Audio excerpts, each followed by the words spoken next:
L-Aġenziji tal-Proprjetà batu ittra lill-Prim Ministru Robert Abela fejn qed jitolbu l-għajnuna minħabba li bħal setturi oħra ħadu daqqa kbira kawża tal-COVID-19.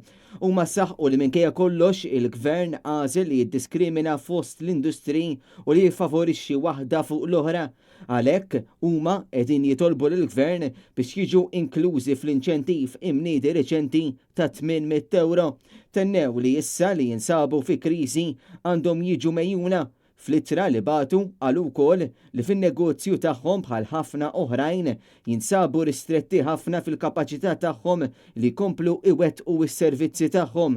L-Aġenziji tal-Proprjetà saħħu li l-industrija tagħhom kienet u għadha strumentali għall-ekonomija ta' pajjiżna u għalhekk jeħtieġ li tkun mejjuna. Huma sostnew li jekk qatt kien hemm żmien li fih l-aġendi tal-proprjetà għandhom jiġu protetti dan huwa iż-żmien.